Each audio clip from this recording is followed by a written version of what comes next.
88년도입니다. 우리 리더분들 이거 한 10번 보셨을 거예요. 지루함을 이기셔야 됩니다. 오늘 처음 오신 분들 많이 하실 거니까.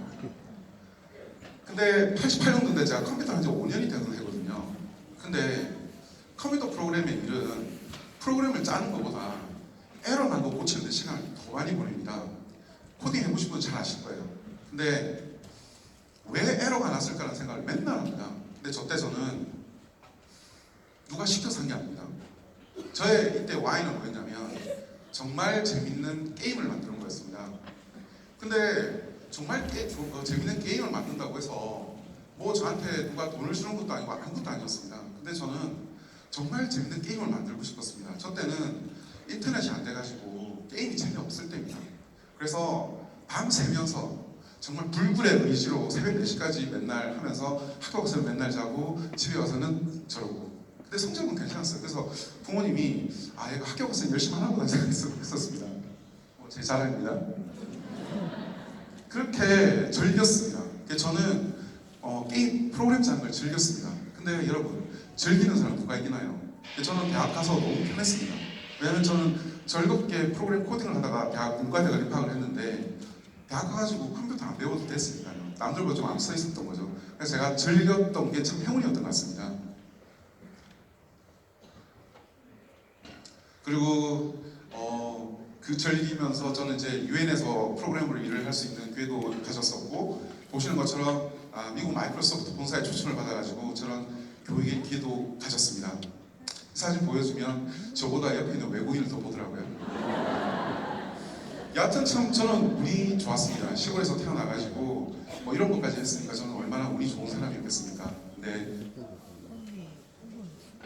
그리고 이제 세계 최대 경영 컨설팅 회사인 PwC와 KPMG, 그리고 제가 방금 세계 최대라고 최고라고 하진 않았습니다. 근데 어쨌든 이런 좋은 기회를 가졌습니다. 근데 그러는 와중에 저는 직장생활 별로 재미가 없어지더라고요. 그래서 제가 하고 싶은 일을 좀 해봤습니다. 근데 그러다가 살이 찌다가 우연하게 살을 빼기 위해서 만난 게 허브라는 다이어트였는데, 저는 네트워크 마케팅이 그렇게 재밌는 건지 몰랐습니다. 신세가 열리는 것 같았습니다. 여러분들도 아마 그러시면 여기 좀 많이 계실 것 같은데, 그렇게 해서 저는 우연하게 네트워크 마케팅을 알게 되고 하면서 리뉴맨이라는 회사를 창업을 하게 됩니다.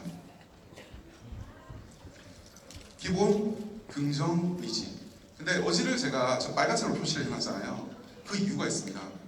왜냐면 제가 살면서 의지 반향이라는 얘기를 좀 들어봤습니다.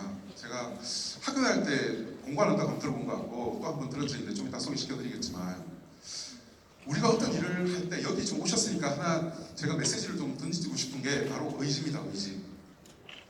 저거를 그냥 듣기 좋으라고 만든 게 아니었거든요. 제가 소개를 좀 시켜드리면, 성공한 사람들을 이렇게 소개하는 이제 책 중에 말콤 글래드웰의 아웃라이어라는 책이 있습니다. 초대박 베스트셀러였습니다. 1만 시간의 법칙을 얘기를 했거든요. 근데 1만 시간의 법칙을 얘기를 하면서 강남에 있는 학부모들이 이거를 근거로 애를 조기 교육을 시키기 시작했습니다. 수학을 10,000시간 공부시키면 대학을 쉽게 갈 수 있을 거란 그런 논리적 근거가 됐던 거죠.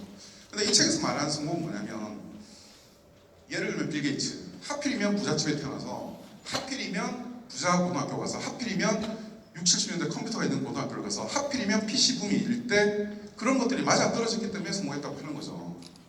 그거에 대해서 저는 처음에는 그런 줄 알았습니다. 근데 제가 이 책을 만났습니다. 안젤라 리더버스, 심리학자입니다. 심리학자인데, 성공은 그런 타이밍이라든지 환경이나 이런 게 아니라 IQ도 상관없고 환경도 상관없고 의지가 결국 그 사람의 성공을 좌우한다는 것을 이 사람은 얘기를 하고 있었습니다. 대표적으로 예를 든 게 뭐냐면 미국 육군사관학교에 사관 생도가 왜 그만두냐는 겁니다. 근데 어떤 사람은 졸업을 하고 어떤 사람은 중도에 이제 그만둔다는 거죠. 근데 그 말을 들을 때 제가 뜨끔했습니다. 왜냐하면 저는 좀 특별한 경험이 있습니다. 저는 대한민국 해군사관생도를 중포했거든요. 중도에 그만뒀거든요. 근데 그 말을 저분의 얘기를 듣고 뜨끔한 거죠. 나는 왜 중도에 포기를 했을까? 저는 대한민국 해군을 너무나 사랑합니다. 근데 저는 그 당시에 해군 장교가 돼서 한